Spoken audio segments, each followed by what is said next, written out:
Catholic है, Protestant है, Orthodox है। पिता जोसेफ और माता मरियम है। शिष्य इनके एंड्रोस तथा पीटर हैं, 2 शिष्य थे। और जन्म इनको क्रिसमस डे के रूप में इनका जन्म मनाया जाता है। पूजा करने का स्थान इनका चर्च होता है, जो 12वीं सदी में बनाए गए थे।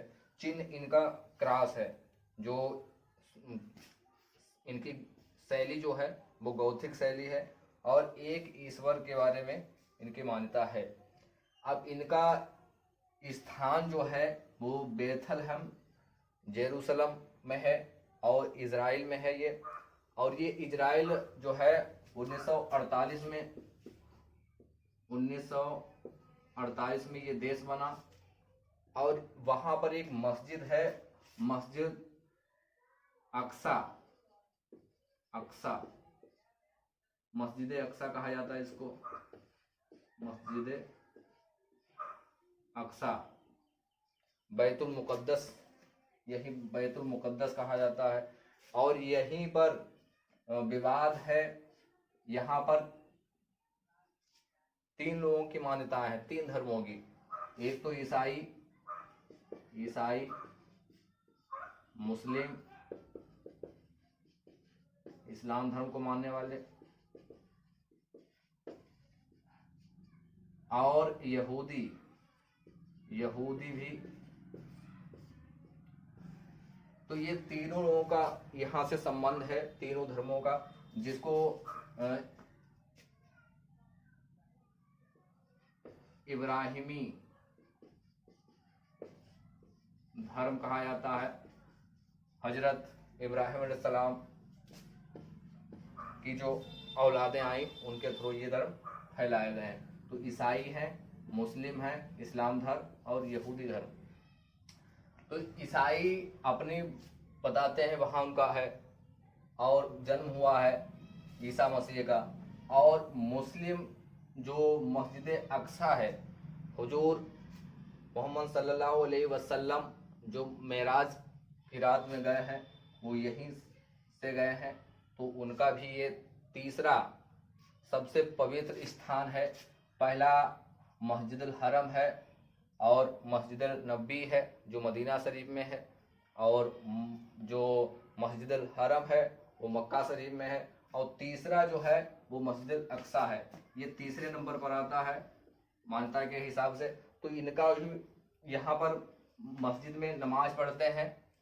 और ये जब से विवाद स्टार्ट हुआ है तब से इनको नमाज पढ़ने की इजाज़त है, लेकिन वहाँ पर ठहरने की इजाज़त नहीं है। और बाहर इजराइल की सरकार का है। और फिलिस्तीन में ही ये था 1967 ईस्वी में इजराइल ने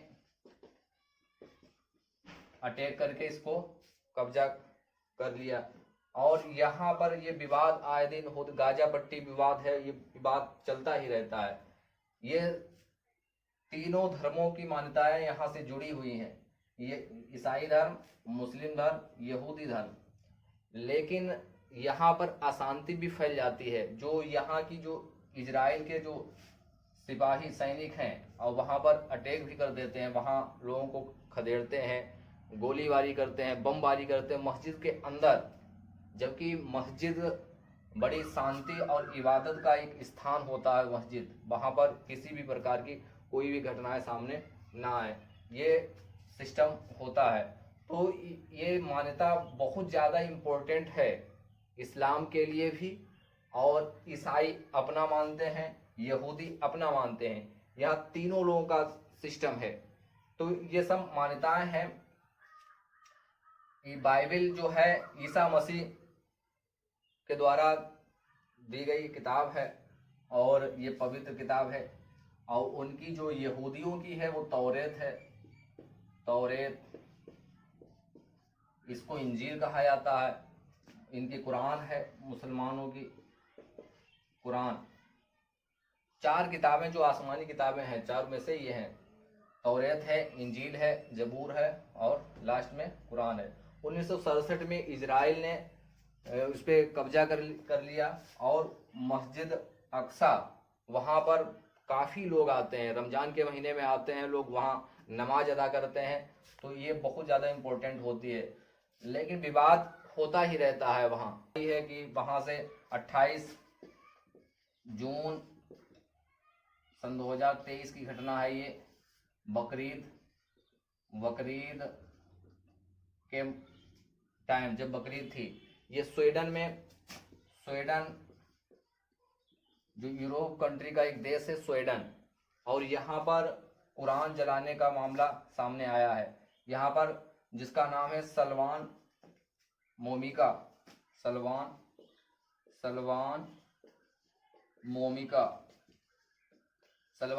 ये इराक का रहने वाला था और ये 18 में चला गया, सन 2018 में चला गया स्वीडन, और स्वीडन की उसको शरणार्थी के रूप में 21 में सन 2021 में ले लिया गया।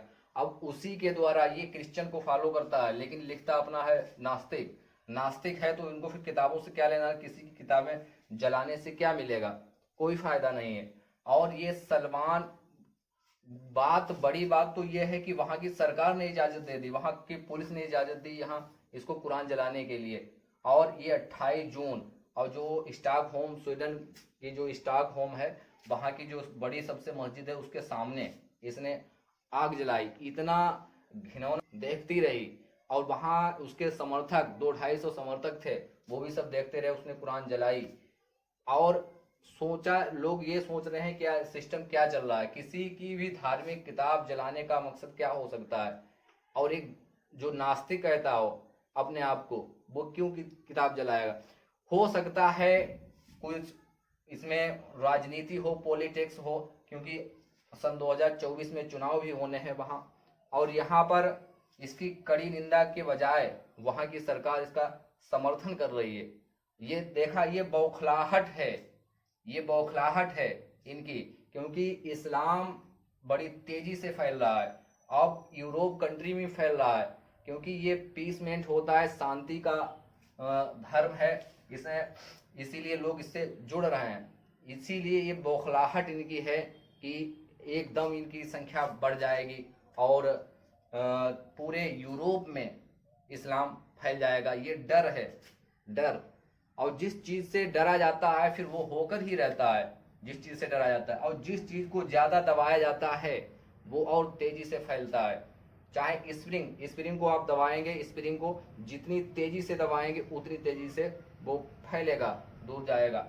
तो ये सिस्टम इनका चल रहा है, लेकिन हम लोगों को शांति से इसको बात करनी चाहिए। और जो सलमान मोमिका इसका नाम है, तो इसको भी कड़ी से कड़ी सजा देनी चाहिए, उसके बजाय ये इनका समर्थन कर रहे हैं।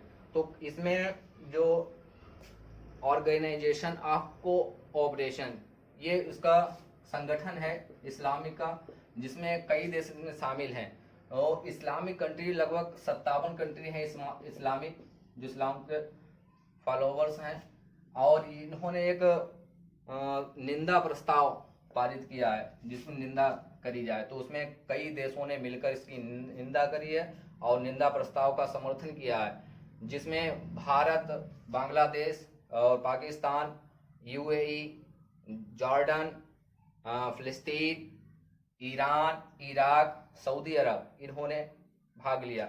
जबकि अमेरिका और जर्मनी, ब्रिटेन, फ्रांस, इन्होंने उसका विरोध किया, निंदा प्रस्ताव का, और बाकी इन्होंने समर्थन है। कुछ देश ऐसे हैं जो दूर रहे हैं, नेपाल वगैरह है, वियतनाम, ये उससे दूर रहे हैं, उसमें शामिल नहीं हुए।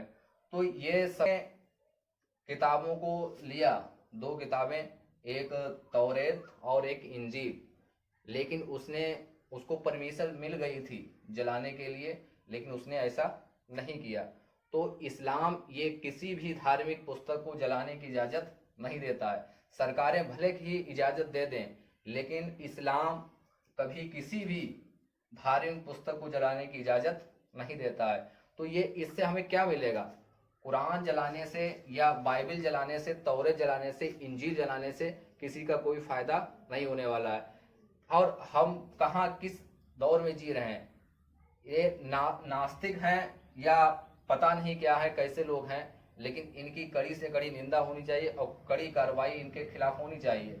तो ये पूरे संगठन नाराजगी है, और नाराजगी होना चाहिए। किसी भी धर्म की मान्यताएं आहत होती हैं तो उसके खिलाफ हमें सामने आना चाहिए, और उसका उल्टा समर्थन कर रहे हैं। सलमान जो मोमिका है जिसने कुरान जलाई है, ये 32 वर्ष का है, 37 वर्ष का है ये, और ये जो महमूद है 32 वर्ष के, और इन्होंने ऐसा नहीं किया। यही सिखाता है इस्लाम हमको शांति। इसीलिए इस्लाम बड़ी तेजी से बढ़ा है। इसके पीछे भी कोई ना कोई चीज़ें हैं जो इस्लाम को आगे ले जाती हैं, और इस्लाम ये तेज़ी से आगे भी बढ़ेगा। इसीलिए उनके यूरोप में कंट्री में बढ़ रहा है, इसीलिए उनको बौखलाहट हो रही है। तो ये सब देखा जा रहा है, सब विरोध प्रदर्शन कई जगह हुआ है। भारत में भी विरोध प्रदर्शन हुआ है, पाकिस्तान में विरोध प्रदर्शन हुआ है, इराक में हुआ है, और इराक में उनका जो दूतावास था उसको जला दिया गया है। ये भी निंदनीय है। किसी का दूतावास जलाने का मतलब क्या हो सकता है? ये ऐसा नहीं करना चाहिए। लेकिन वहाँ की सरकार ने ये भी बताया है कि 20 लोगों को हमने गिरफ्तार भी कर लिया है। 20 लोगों को गिरफ्तार किया है, दूतावास के अंदर घुस गए हैं। नाराजगी थी, लोगों के अंदर क्रोध था, और उसके अंदर आगजनी कर दी है और दूतावास उनका जल गया। लेकिन किसी की जान की हानि नहीं हुई है। और पहले ही इसने अपने इराक ने अपने वहाँ से रिश्ते ख़त्म कर लिए, दूतावास में अपने जो स्वीडन में थे उनको वापस बुला लिया, और जितने भी जो संबंध थे वो सब तोड़ लिए हैं। व्यापार जो संबंध थे वो सब उसने कैंसिल कर लिए हैं, और अपना बुला लिया है सबको। तो ये ऐसी घटनाएं ना हो, इसके लिए कोई ना कोई ठोस कदम उठाना पड़ेगा। किसी भी धर्म की बात हो, धर्म सब अच्छे होते हैं, और धर्म में जो भी लिखा होता है वो सब ठीक ठीक लिखा होता है, अच्छाइयाँ लिखी होती हैं। उन्हीं धर्म ग्रंथों को हम जलाकर क्या हासिल कर लेंगे? कुछ नहीं हासिल होने वाला है। अगर किसी से अगर दुश्मनी है तो उससे लड़ो, किसी भी देश से अगर दुश्मनी है तो उससे लड़ो। किताबें जलाकर हम कौन सा नाम पैदा कर लेंगे? ये नाम पैदा करना नहीं होता है, ये सबसे बड़ी बेवकूफ़ी होती है किसी भी धार्मिक ग्रंथ को जलाने के लिए। तो ये सब इस्लाम बड़ी तेजी से फैलने वाला धर्म है, लेकिन इस समय सबसे ज़्यादा ईसाई धर्म को मानने वाले हैं, जो ईसा अलैहिस्सलाम को मानते हैं। और ईसा अलैहिस्सलाम को सूली पर चढ़ाने वाला रोमन गवर्नर पोंटियस, उसके बाद में इन लोगों ने उनको माना। जब सूली पर चढ़ा दिया गया और वो सूली पर नहीं चढ़े और वो जीवित है, उनका मानना ये भी है कि जीवित है और एक दिन वो आएंगे और पृथ्वी पर उतरेंगे, तो ये भी मानना है।